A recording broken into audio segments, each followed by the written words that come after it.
everyone. मैं समीश वाले lecturer in mechanical engineering department NIT polytechnic Nagpur आप सबका स्वागत करता हूँ इस वीडियो लेक्चर सीरीज़ में, जो कि second semester diploma in electrical engineering students के लिए। इस वीडियो लेक्चर सीरीज़ में अपन अपना फर्स्ट चैप्टर स्टार्ट कर चुके थे, जो कि कंप्लीट भी कर चुके हैं, और अपना सेकंड चैप्टर जो कि अपन ने फिफ्थ चैप्टर स्टार्ट किया था, that is refrigeration and air conditioning, जो 16 मार्क्स के लिए MSBT थ्योरी एग्जाम में पूछा जाता है। और इस कोर्स चैप्टर का जो कोर्स आउटकम है वो है check the broad base working of refrigeration and air conditioning system.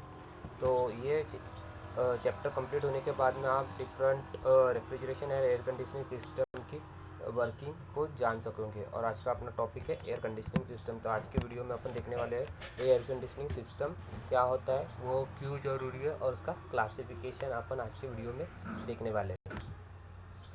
तो what are the learning outcomes of today's lecture अपन देखते हैं। तो after watching this video the learner will be able to define air conditioning. आप define कर पाओगे air conditioning क्या होती है, और नेसेसिटी ऑफ एयर कंडीशनिंग, और एयर कंडीशनिंग की क्या नेसेसिटी है, वो आज के वीडियो कंप्लीट होने के बाद में अपन आप बता पाओगे। उसके बाद में classify air conditioning system. Air conditioning system को बहुत सारे पैरामीटर्स के ऊपर में आप क्लासीफाई कर पाओगे। और lastly list application of air conditioning system. Air conditioning system की एप्लीकेशन भी आज के वीडियो कंप्लीट होने के बाद में आप बता पाओगे।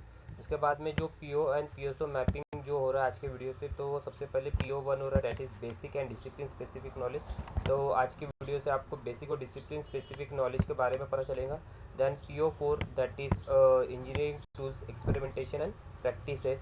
तो ये PO मैप हो रहा है। और नेक्स्ट जो PO मैप हो रहा है वो है अपना प्रोजेक्ट मैनेजमेंट। तो आप प्रोजेक्ट मैनेजमेंट ये वाला भी PO आज के वीडियो से मैप होने वाला है। और लास्टली जो PO मैप हो रहा है वो है PO7 that is life long learning. तो ये आज के वीडियो से आपके POs मैप हो रहे हैं। क्लियर है? तो अपन आज का टॉपिक स्टार्ट करते हैं अपना, व्हाट इज़ एयर कंडीशनिंग। तो एयर कंडीशनिंग क्या होता है, तो अपन देखते हैं। तो जैसा कि नाम बता रहा है एयर कंडीशनिंग। एयर कंडीशनिंग मतलब अपने को क्या करना है, कंडीशनिंग करना है। किसको? एयर को। क्या करना है अपने को? एयर को कंडीशनिंग करना है। जैसा अपन बोलते हैं कि किसी की हालत अच्छी नहीं है, उसकी कंडीशन अच्छी नहीं है। कंडीशन अच्छी नहीं है मतलब उसका वो जो पैरामीटर्स है वो उसके बराबर नहीं है। तो अपन क्या करते हैं, उसको मदद करते हैं, तो उससे उसके हालात सुधर जाती है, मतलब उसकी कंडीशन ठीक होती है। तो उसी तरीके से अपने को क्या करना है, एयर को कंडीशनिंग करना है। अभी एयर को कंडीशनिंग करना है, क्यों करते हैं कंडीशनिंग, तो अपन देखते हैं। एयर को कंडीशनिंग करने का मतलब है कि maintain comfortable condition for human being. Human being को कंफर्टेबल फील कराने के लिए अपने को क्या करते हैं, कंडीशन करते हैं एयर की। एयर की अपन क्या करते हैं, कंडीशन करते हैं। मतलब एयर में कुछ चेंजेस करते हैं, कंडीशनिंग उसकी चेंज करती है। एयर की कंडीशनिंग कुछ इस तरीके से चेंज करते हैं ताकि ह्यूमन बीइंग को क्या हो जाए, मेंटेन हो जाए कंफर्टेबल कंडीशन। ह्यूमन बीइंग के लिए अपन क्या करें, कंफर्टेबल कंडीशन को मेंटेन कर सके। ये वाली चीज़ें अपन करते हैं एयर कंडीशनिंग में। अभी अपने को एयर की कंडीशनिंग करना है, कंफर्टेबल कंडीशन डेवलप करना है अपने को एयर ह्यूमन बीइंग के लिए। तो उसके लिए 3 फैक्टर सबसे ज़्यादा इंपॉर्टेंट होते हैं जिसको अपने को चेंज करना पड़ता है। तो कौन से 3 फैक्टर जो सबसे ज़्यादा इंपॉर्टेंट है, वो सबसे पहले ह्यूमिडिटी। तो अपने को क्या करना है कि जो ह्यूमिडिटी है एयर के अंदर की, वो ह्यूमिडिटी को अपने को चेंज करना पड़ता है according to human being comfort. अभी ह्यूमिडिटी को चेंज करना है मतलब क्या करना है कि अगर आप देखोगे कि धूपकाले में जो अपना एयर रहती है वो बहुत ज़्यादा सूखी हुई एयर रहती है, उसमें जो मॉइस्चर कंटेंट रहते हैं वो कम रहते हैं। तो अगर मॉइस्चर कंटेंट कम रहेंगे, एयर अगर ज़्यादा सूखी रहेंगी, तो उसमें ह्यूमिडिटी क्या रहती है, उसकी कम रहती है। तो अपने को उस कंडीशन में क्या करना पड़ता है, ह्यूमिडिटी बढ़ाना पड़ता है। ह्यूमिडिटी बढ़ाने के लिए अपन क्या करते हैं, अपने घर में AC लगाते हैं, जिससे वो एयर में क्या करता है, ह्यूमिडिटी ऐड करता है। और अगर जो लोग AC नहीं लगा पाते हैं, वो लोग घर में कूलर लगाते हैं। तो AC और कूलर दोनों सेम ही काम करते हैं। क्या काम करते हैं, ह्यूमिडिटी बढ़ाने का। तो अगर अपने को कंफर्टेबल कंडीशन, ह्यूमन बीइंग के हिसाब से कंफर्टेबल कंडीशन डेवलप करना है, तो अपने को क्या करना पड़ेगा, वो एयर की ह्यूमिडिटी को कम ज़्यादा करना पड़ेगा। अगर उसकी ह्यूमिडिटी ज़्यादा बढ़ गई है कंफर्टेबल कंडीशन से, तो उसकी ह्यूमिडिटी को अपने को क्या करना पड़ेगा, कम करना पड़ेगा। अगर उसकी ह्यूमिडिटी बहुत ज़्यादा कम हो गई है, तो उसकी ह्यूमिडिटी को अपने को बढ़ाना पड़ेगा। तो सबसे पहले अपने को ह्यूमिडिटी क्या करना पड़ता है, मेंटेन करना पड़ता है, जिसके लिए अपन डिवाइस लगाते हैं जिसको बोला जाता है एयर कंडीशनर। देन नेक्स्ट अपने को क्या करना पड़ता है, वेंटिलेशन। नेक्स्ट क्या करना है अपने को, वेंटिलेशन करना है। वेंटिलेशन मतलब क्या है कि एयर का मोशन होना चाहिए। इसलिए वेंटिलेशन करने के लिए अपन क्या करते हैं, घर में खिड़कियाँ देते हैं। घर में क्या करते हैं, खिड़कियाँ देते हैं। तो खिड़कियाँ से क्या होती है, अपनी जो एयर है, बाहर की एयर, फ्रेश एयर अंदर आती रहती है रूम में, और अंदर की जो एयर है वो एयर बाहर जाती रहती है। इससे अपना क्या होता है, वेंटिलेशन होते रहता है। तो वेंटिलेशन भी बहुत ज़्यादा ज़रूरी है। अगर वेंटिलेशन नहीं होगा तो आपको, आप जिस रूम में बैठे हो अगर उसमें वेंटिलेशन प्रॉपर नहीं है उस रूम में, तो आपको घुटन सा महसूस होगा, आपको बराबर अच्छा कंफर्टेबल फील नहीं होगा, घुटन सा महसूस होगा। इसलिए अपने को वेंटिलेशन भी प्रॉपर करना ज़रूरी है। कहीं के लिए कंफर्टेबल कंडीशन, ह्यूमन बींग की कंफर्टेबल कंडीशन बनाने के लिए अपने को वेंटिलेशन भी प्रॉपर ज़रूरी है। और तीसरी चीज़ सबसे ज़्यादा जो ज़रूरी है वो है टेम्परेचर। तो तीसरी चीज़ अपने को कंफर्टेबल कंडीशन मेंटेन करने के लिए क्या है, सबसे ज़्यादा ज़रूरी है टेम्परेचर मेंटेन करना। जैसा आप देखोगे धूपकाले में टेम्परेचर बहुत ज़्यादा बढ़ जाता है, तो अपने को उस टाइम पे क्या करना पड़ता है, टेम्परेचर को कम मेंटेन करना पड़ता है। उस टाइम पे अपने को करना पड़ता है, टेम्परेचर को कम मेंटेन करना पड़ता है। और अगर विंटर में टेम्परेचर बहुत कम है तो उसके लिए अपने को टेम्परेचर क्या करना पड़ता है, बढ़ाना पड़ता है। तो ये सारी चीज़ें, ह्यूमिडिटी को कंट्रोल करना, वेंटिलेशन को कंट्रोल करना और टेम्परेचर को कंट्रोल करना, ताकि ह्यूमन बींग की कंफर्टेबल कंडीशन मेंटेन हो, इस सारी चीज़ों के लिए अपन एक डिवाइस यूज़ करते हैं जिसको बोला जाता है एयर कंडीशनर। जिसको क्या बोलते हैं, एयर कंडीशनर। तो एयर कंडीशनर एक ऐसा डिवाइस है जिसमें प्रोसेस होती है कौन सी, एयर कंडीशनिंग की। जिसमें कौन सी प्रोसेस होती है, एयर कंडीशनिंग की प्रोसेस होती है। तो एयर कंडीशनिंग करने के लिए जो प्रोसेस करते हैं, तो एयर कंडीशनिंग में कौन सी जो प्रोसेस में कौन से काम होते हैं, एक तो ह्यूमिडिटी उसकी अपन कंट्रोल करते हैं, उसके बाद में वेंटिलेशन कंट्रोल करते हैं, और उसके बाद में टेम्परेचर कंट्रोल करते हैं। तो ये सारी चीज़ें करने के लिए अपन एक डिवाइस लगाते हैं जिसको बोला जाता है एयर कंडीशनर। तो सबको समझ में आया एयर कंडीशनिंग मतलब क्या है। तो एयर कंडीशनिंग अपन किसके लिए कर रहे हैं, to maintain human comfort condition. अपन ये एयर कंडीशनिंग जो प्रोसेस कर रहे हैं वो किसके लिए कर रहे हैं, ह्यूमन को कंफर्ट कंडीशन डेवलप होने के लिए, ह्यूमन को कंफर्ट कंडीशन डेवलप होने के लिए अपन ये क्या करते हैं, एयर कंडीशनिंग प्रोसेस करते हैं। तो according to W H O ने कुछ फैक्टर्स बताए हैं ह्यूमन बींग को कंफर्टेबल फील करने के लिए। ह्यूमन बींग कंफर्ट फील होना चाहिए, उसके लिए डब्ल्यू ने कुछ फैक्टर्स बताए, तो उसमें से ये फैक्टर्स यहाँ पे दिए हुए हैं। तो अकॉर्डिंग टू डब्ल्यू जो ह्यूमन बींग कंफर्टेबल फील करने के लिए जो सबसे इंपॉर्टेंट फैक्टर है वो है टेम्परेचर।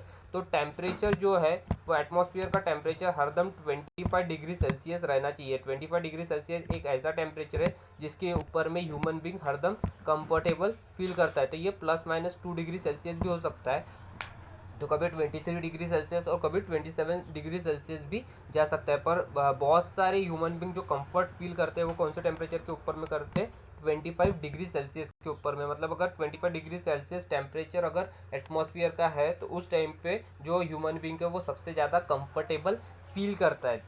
देन नेक्स्ट जो फैक्टर है वो है ह्यूमिडिटी। तो जो ह्यूमिडिटी होनी चाहिए वो हरदम 50% होनी चाहिए। जो ह्यूमिडिटी रहनी चाहिए अपनी एटमॉस्फेयर की, जो ह्यूमिडिटी रहना चाहिए वो हरदम 50% रहना चाहिए। हरदम कितना रहना चाहिए, 50%। तो अगर 50% ह्यूमिडिटी है एटमॉस्फेयर की, अगर 50% ह्यूमिडिटी है एटमॉस्फेयर की, तो हरदम ह्यूमन बींग जो रहेगा वो कंफर्टेबल फील करेगा। अगर 50% ह्यूमिडिटी अपने एटमॉस्फेयर की, तो हरदम जो ह्यूमन बींग क्या रहेगा वो कंफर्टेबल फील करेगा। तो ये अपने फैक्टर्स हो गए किसके, कंफर्ट फील कराने के ह्यूमन बींग को। तो टेम्परेचर 25 डिग्री सेल्सियस रहना चाहिए, ह्यूमिडिटी 50% रहना चाहिए।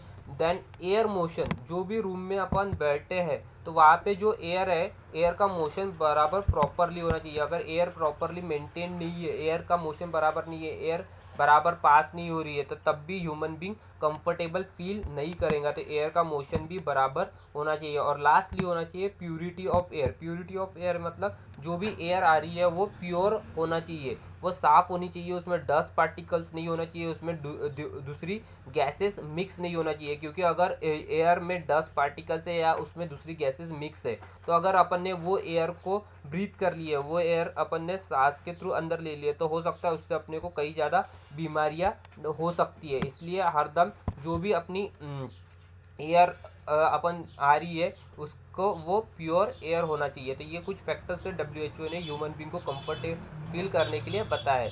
तो समझ में आया, एयर कंडीशनिंग में अपन क्या करते हैं, मेंटेन करते हैं कंफर्टेबल कंडीशन किसके लिए, ह्यूमन बींग को मेंटेन, ह्यूमन बींग के लिए, या फिर कुछ प्रोसेसेस के लिए, कुछ प्रोसेस या फिर कुछ कुछ प्रोसेस या फिर ह्यूमन बींग को कंफर्टेबल फील करने के लिए एक प्रोसेस की जाती है जिसको एयर कंडीशनिंग बोलते हैं, जिसमें कंट्रोल किया जाता है, जिस प्रोसेस में कंट्रोल किया जाता है ह्यूमिडिटी, वेंटिलेशन और टेम्परेचर। क्लियर है। देन नेक्स्ट अपन देखते हैं नेसेसिटी ऑफ एयर कंडीशनिंग। अभी अपन ने देखे एयर कंडीशनिंग क्या होता है वो चीज़ देखी है। अभी अपन देखते हैं कि नेसेसिटी क्या है एयर कंडीशनिंग की। एयर कंडीशनिंग करने की ज़रूरत ही क्यों है, अगर एयर कंडीशनिंग नहीं की है तो क्या होगा, एयर कंडीशनिंग अपने को क्यों करना चाहिए। तो अपन देखते हैं to maintain comfort condition, to maintain comfort condition. तो एयर कंडीशनिंग किसके लिए किया जाता है, टू मेंटेन कंफर्ट कंडीशन। अगर ह्यूमन बींग है तो ह्यूमन बींग को कंफर्टेबल फील करना चाहिए, इसलिए अपन क्या करते हैं एयर कंडीशनिंग करते हैं। अगर कोई प्रोसेस हो रही है, कोई इंडस्ट्री में कोई प्रोसेस हो रही है, तो उसके लिए अगर जो कंफर्टेबल कंडीशन है वो मेंटेन करने के लिए, सारी चीज़ों की कंफर्ट कंडीशन मेंटेन करने के लिए अपन क्या करते हैं एयर कंडीशनिंग को करते हैं। अगर जहाँ पे भी अपने को कंफर्ट कंडीशन चाहिए वो मेंटेन करना है, अगर कंफर्ट कंडीशन जो भी है वो अगर मेंटेन करना है तो उसके लिए अपन क्या करते हैं एयर कंडीशनिंग करते हैं। तो ये नेसेसिटी है किसकी, एयर कंडीशनिंग की। Then to provide human comfort condition, human being को कंफर्ट फील कराने के लिए भी एयर कंडीशनिंग किया जाता है। और ये कहाँ का यूज़ करते हैं अपन, एट ऑफिस, ऑफिस में जो भी ह्यूमन बींग काम कर रहे हैं उसको ऑफिस में कंफर्टेबल फील होना चाहिए, इसलिए ऑफिस में, बहुत सारे ऑफिस में आप देखोगे कि एयर कंडीशनिंग लगे जाते हैं। देन नेक्स्ट रेस्टोरेंट में, जहाँ पे अपन रेस्टोरेंट में जाते हैं वहाँ पे भी एयर कंडीशनिंग की जाती है। देन नेक्स्ट है अपना शॉपिंग मॉल्स और बैंक्स और एक्सेट्रा, बहुत सारी जगह पे भी एयर कंडीशनिंग की जाती है। तो ये सारी चीज़ें नेसेसिटी है कहीं की एयर कंडीशनिंग की, क्या, to maintain comfort condition maintain करो, या फिर to provide human comfort condition, human being को कंफर्टेबल फील कराने के लिए भी क्या करा जाता है, एयर कंडीशनिंग करी जाती है। तो ह्यूमन बींग को कंफर्ट कहाँ पे, ऑफिस में, घर में हो गया, रेस्टोरेंट, शॉपिंग मॉल, बैंक, ये सारे जगह पे कंफर्ट, ह्यूमन बींग को कंफर्टेबल फील होना चाहिए, इसलिए क्या की जाती है, एयर कंडीशनिंग की जाती है, इसलिए necessity air conditioning. Then next to provide control condition for industrial process, जो भी इंडस्ट्रियल प्रोसेस है उसको कंट्रोल कंडीशन प्रोवाइड करने के लिए, जैसे बहुत सारी मेडिकल इंडस्ट्रीज है वहाँ पे कुछ टेम्परेचर मेंटेन करना पड़ता है अपने को। आप अगर देखोगे कुछ दवाइयाँ होंगी उसके ऊपर में लिखा हुआ रहता है कि ये वाली दवाई इतने टेम्परेचर के ऊपर में ही मेंटेन करना चाहिए, ये वाली दवाई इतने टेम्परेचर के ऊपर में ही रहना चाहिए। तो ये सारी चीज़ें करने के लिए इंडस्ट्रियल प्रोसेस, जैसे आइसक्रीम प्लांट हो गया, आइसक्रीम प्लांट में आप देखोगे कि आइसक्रीम अगर अब बनाना है तो वहाँ पे टेम्परेचर अपने को बहुत ज़्यादा कम होता है, तो वो टेम्परेचर कम मेंटेन करने के लिए अपन क्या करते हैं, एयर कंडीशनिंग करते हैं। जैसा जहाँ पे बर्फ़ बनता है, बर्फ़ फैक्ट्री है, वहाँ पे बर्फ़ बनाना है तो वहाँ पे भी टेम्परेचर बहुत ज़्यादा अपने को कम मेंटेन करना पड़ता है। तो वो कम मेंटेन, अगर बर्फ़ फैक्ट्री में अपने को टेम्परेचर बहुत ज़्यादा कम मेंटेन करना है तो उसके लिए भी अपने को एयर कंडीशनिंग करना पड़ता है। तो ये सारी चीज़ें एयर कंडीशनिंग वहाँ पे अपन करते हैं। Then next to provide ultra clean atmosphere for precision work, बहुत सारे ऐसे वर्क होते हैं जहाँ पे कुछ भी डस्ट पार्टिकल्स वगैरह नहीं आना चाहिए, वहाँ पे पूरा एटमॉस्फेयर पूरा क्लीन होना चाहिए, वहाँ पे भी अपन एयर कंडीशनिंग करते हैं। तो अगर वहाँ पे ऐसी जगह जहाँ पर बहुत क्लीन एटमॉस्फेयर होना, तो वो वाले रूम को अपन कहीं पे भी खिड़कीज़ वगैरह अपन देते नहीं है। तो अगर खिड़की वगैरह नहीं रहेंगी तो वेंटिलेशन नहीं होगा, तो वहाँ पे अपन ह्यूमन बींग काम नहीं कर सकते। अगर ह्यूमन बींग वहाँ पे काम कराना है तो अपने को क्या करना पड़ेगा, वहाँ पे वो एरिया का जो टेम्परेचर है उसको अपने को प्रॉपरली ह्यूमन बींग के कंफर्ट के हिसाब से मेंटेन करना पड़ेगा। अगर ह्यूमन बींग के कंफर्ट के हिसाब से मेंटेन कराना है अपने को, तो वहाँ पे भी अपने को एयर कंडीशनिंग कराना पड़ता है। तो ये सारी नेसेसिटीज़ है एयर कंडीशनिंग की। एयर कंडीशनिंग इसलिए अपन करते हैं, क्या, मेंटेन कंफर्ट कंडीशन मेंटेन करने के लिए, यहाँ पर ह्यूमन बींग को कंफर्टेबल फील कराने के लिए, यहाँ पे कंट्रोल्ड कंडीशन डेवलप करने के लिए इंडस्ट्रियल के, और अल्ट्रा क्लीन एटमॉस्फेयर डेवलप करने के लिए, प्रिसीजन वर्क के लिए। तो ये नेसेसिटीज़ है अपनी एयर कंडीशनिंग की।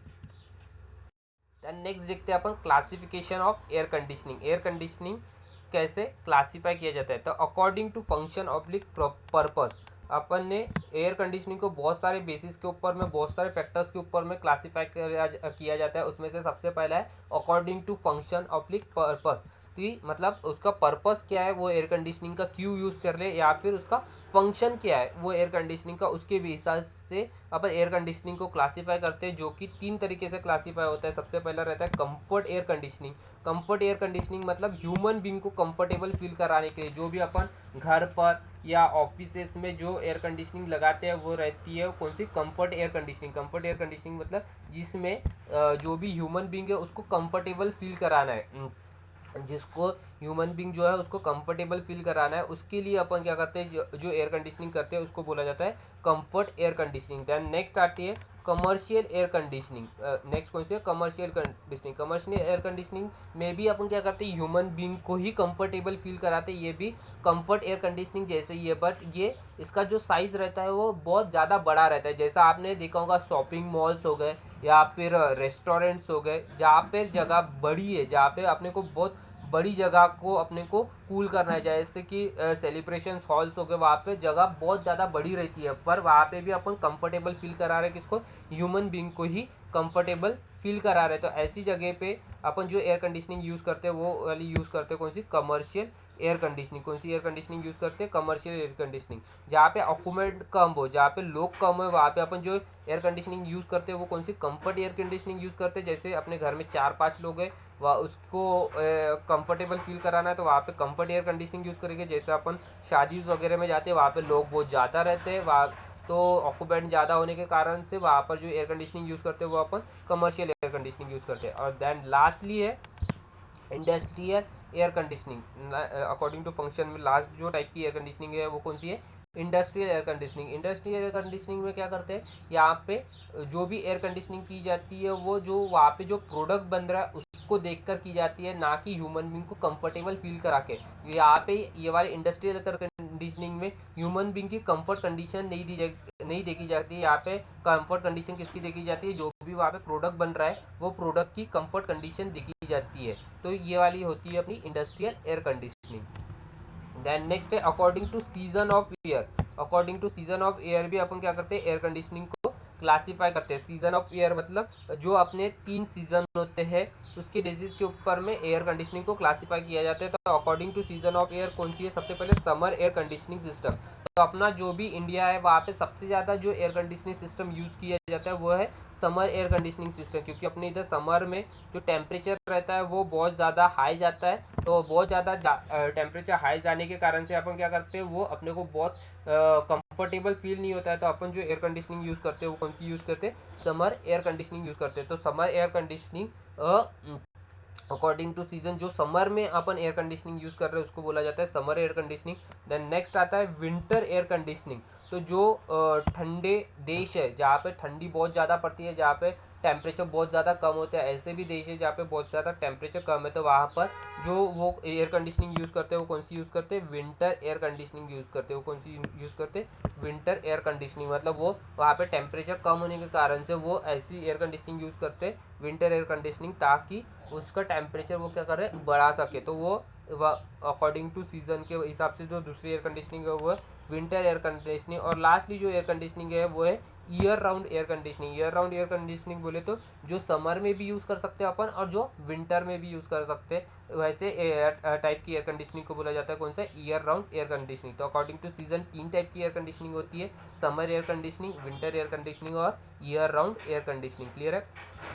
देन नेक्स्ट है according to equipment arrangement. According to equipment arrangement, अभी जो एयर कंडीशनिंग में जो भी कंपोनेंट लगते हैं उसको उस वो कैसे अरेंज है उसके बेसिस के ऊपर में भी अपन क्या करते हैं, एयर कंडीशनिंग को क्लासीफाई करते हैं अकॉर्डिंग टू इक्विपमेंट अरेंजमेंट। जो भी उसके अंदर में जो कंपोनेंट्स लग रहे हैं वो किस तरीके से लगे हुए हैं, तो उसके बेसिस के ऊपर में भी अपन क्या करते हैं, एयर कंडीशनिंग को क्लासीफाई करते हैं। तो उसमें सबसे पहला टाइप रहता है unitary air conditioning system. Unitary air conditioning system बोले तो ऐसे सिस्टम जिसमें एक ही इसके अंदर में, एक ही बॉक्स के अंदर में सारे के सारे एक ही इसके अंदर में जो भी एयर कंडीशनिंग के जो कंपोनेंट है वो एक ही इसमें लगे हुए रहते हैं, वो एक ही जगह पे लगे हुए रहते हैं, उस वाले इसको बोला जाता है यूनिटरी एयर कंडीशनिंग सिस्टम। मतलब जिसमें पूरे के पूरे जो भी कंपोनेंट्स है वो कहाँ पर है, एक ही जगह पे लगे हुए हैं, उसको बोला जाता है यूनिटरी एयर कंडीशनिंग सिस्टम। और नेक्स्ट होता है central air conditioning system. Central air conditioning system बोले तो ये जो एयर कंडीशनिंग है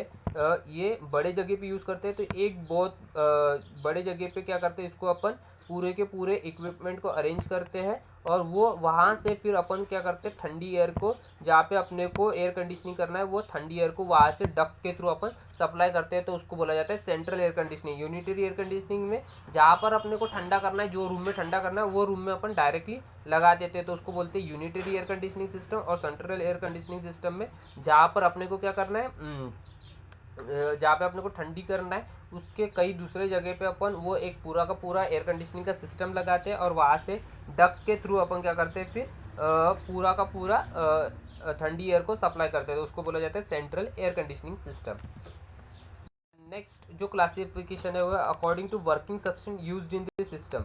तो ये ठंडा करने के लिए जो वर्किंग सब्सटेंस यूज़ कर रहे हैं अपन, बहुत सारे working substance different working substance use किया जाता है ठंडा करने के लिए, तो उसके बेसिस के ऊपर में भी एयर कंडीशनिंग को क्लासीफाई किया जाता है। तो अकॉर्डिंग टू वर्किंग सब्सटेंस के हिसाब से जो सबसे पहला टाइप का एयर कंडीशनिंग सिस्टम है वो है एयर सिस्टम। मतलब इसमें जो ठंडा करने के लिए जो यूज़ करेंगे वो क्या यूज़ करेंगे, वो यूज़ करेंगे अपन एयर अपन जो भी वर्किंग सब्सटेंस यूज़ करते हैं ठंडा करने के लिए वो यूज़ करते हैं एयर।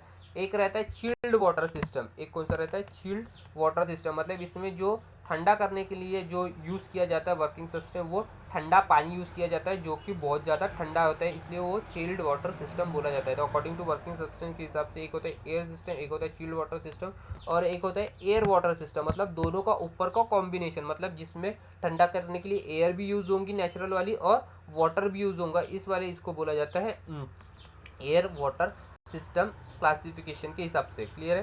देन नेक्स्ट है according to volume of air handle by the system. अभी जो अपन एयर सप्लाई कर रहे हैं, एयर को जो कंडीशन किया अपन ने, जो एयर की कंडीशनिंग कर रही है वो एयर किस तरीके से सप्लाई कर रहे हैं, वॉल्यूम ऑफ एयर किस तरीके से अपन सप्लाई कर रहे हैं, उसकी बेसिस के ऊपर में भी अपन क्या करते हैं एयर कंडीशनिंग को क्लासीफाई करते हैं। तो उसमें सबसे पहला रहता है constant volume system. Constant volume system मतलब जिसमें एयर का जो वॉल्यूम रहेगा वो हरदम क्या रहेगा, कांस्टेंट रहेगा, वो उसमें कुछ भी चेंज नहीं आएगा, वो हरदम क्या रहेगा, कांस्टेंट रहेगा। तो उसको बोला जाता है constant volume system according to volume of air handle by the system. में जो सबसे पहला जो सिस्टम है वो है कांस्टेंट वॉल्यूम सिस्टम। मतलब जिसमें जो भी एयर अपन कंडीशन कर रहे हैं उसका वॉल्यूम जो रहेगा वो फिक्स्ड रहेगा, तो उसको बोला जाता है कांस्टेंट वॉल्यूम सिस्टम। सेकंड है variable air volume system. Next है वेरिएबल एयर वॉल्यूम सिस्टम, मतलब जिसमें अकॉर्डिंग टू नीड अपन क्या करते हैं, जो भी एयर को कंडीशन करता है उसका वॉल्यूम को अपन क्या करते हैं, वेरी करते हैं, तो उसको बोला जाता है वेरिएबल एयर वॉल्यूम सिस्टम। जिसमें अपन कांस्टेंट, जिसको वेरी नहीं करते अकॉर्डिंग टू कंडीशन, उसको बोला जाता है कांस्टेंट वॉल्यूम, जिसमें वेरी करते हैं उसको बोला जाता है variable air volume system. Clear है। तो ये हो गया अपना classification according to air handle system. Clear है। तो अपन ने सबसे पहला क्लासिफिकेशन देखा था comfort air conditioning system according to function और अकॉर्डिंग टू पर्पस। तो कंफर्ट एयर कंडीशनिंग सिस्टम क्या होता है, क्यों करते हैं, वो एक बार देख लेंगे। It provide for ultimate comfort human being को कंफर्ट फील कराने के लिए अपन कौन सी एयर कंडीशनिंग सिस्टम करते हैं, comfort air conditioning. Human being को कंफर्ट फील कराने के लिए इसलिए अपन यूज़ करते थे comfort air conditioning system. Then human being comfort कौन से फैक्टर के ऊपर में होता है वो भी मैंने बताया था। ह्यूमन कंफर्ट कंडीशन क्या है, टेम्परेचर कितना रहना चाहिए हरदम, ह्यूमन बींग का कंफर्ट फील करने के लिए टेम्परेचर 25 डिग्री रहना चाहिए, जो कि ±2 डिग्री सेल्सियस चलता है। तो अगर आप देखोगे नागपुर में समर सीजन में जो टेम्परेचर जाता है वो 45 डिग्री सेल्सियस तक के जाता है, कभी कभार 48 तक के भी जाता है। मतलब उसका टेम्परेचर जो है वो बहुत ज़्यादा हाई जा रहा है। तो अगर उस टाइम पे बहुत ज़्यादा टेम्परेचर हाई है तो अपना जो ह्यूमन बींग है उसको कंफर्टेबल फील नहीं होगा। ह्यूमन बींग को कंफर्टेबल कौन से टेम्परेचर के ऊपर में होता है, 25 डिग्री सेल्सियस, जो कि ±2 डिग्री सेल्सियस चल सकता है। तो इस टाइम पे अपने को अगर ह्यूमन बींग को कंफर्टेबल फील कराना है तो अपने को उस टाइम पे कौन सी एयर कंडीशनिंग लगाना पड़ेगा, कंफर्ट एयर कंडीशनिंग लगाना पड़ेगा ह्यूमन बींग को कंफर्ट कराने के लिए। देन नेक्स्ट ह्यूमिडिटी, कौन सी ह्यूमिडिटी के ऊपर में अपना जो ह्यूमन बींग है कंफर्टेबल फील करता है वो 50% के ऊपर में ±20% चलता है, ±20% चलता है। मतलब ह्यूमन बींग जो कंफर्ट फील करता है वो 50% ह्यूमिडिटी के ऊपर में कंफर्टेबल फील करता है। देन एयर मोशन कैसा रहना चाहिए, 5 to 8 मीटर पर मिनट। मतलब एयर जो भी रूम में आप बैठे हो वहाँ पे एयर का जो मोशन होना चाहिए वो 5 से 8 मीटर पर मिनट होना चाहिए, 5 से 8 मीटर पर मिनट उसका एयर का मोशन होना चाहिए। देन प्यूरिटी होना चाहिए एयर में, ये मैंने ऑलरेडी बता चुका हूँ। अगर प्यूरिटी नहीं रहेंगी एयर में तो वो बराबर काम नहीं करेंगी। तो ये वाले पूरे फैक्टर्स के ऊपर में डिपेंड करता है अपना comfort air conditioning system. Then depends on, अभी कंफर्ट एयर कंडीशनिंग सिस्टम लगाना है तो वो कौन से दो फैक्टर्स अपने को कंसिडर करना पड़ेगा कंफर्ट एयर कंडीशनिंग लगाने के लिए। तो नंबर ऑफ ऑक्यूपेंट, कितने ऑक्यूपेंट के लिए अपन लगा रहे हैं। अगर घर पे अपन लगा रहे हैं तो कितने लोग हैं आपके घर पे, 4 लोग हैं, 5 लोग हैं, 6 लोग हैं, कितने लोग हैं उसके हिसाब से आप ये कंफर्ट एयर कंडीशनिंग का साइज डिसाइड कर सकते हैं। अगर 4 लोग हैं तो 1 टन, अगर ज़्यादा है तो 1.5 टन, 2 टन, ऐसे बहुत सारे इसकी एयर कंडीशनिंग आती है। तो नंबर ऑफ ऑक्यूपेंट, तो कंफर्ट एयर कंडीशनिंग लगाने के लिए कितने ऑक्यूपेंट है आपके घर में, वो उसके ऊपर में ये डिपेंड करता है। तो नंबर ऑफ ऑक्यूपेंट, और दूसरा स्टे टाइम, और आप कितने टाइम के लिए आप वो वाले रूम में रहने वाले हो जहाँ पर आप एयर कंडीशनिंग कर रहे हो, वहाँ पे कितने टाइम के लिए रहोगे।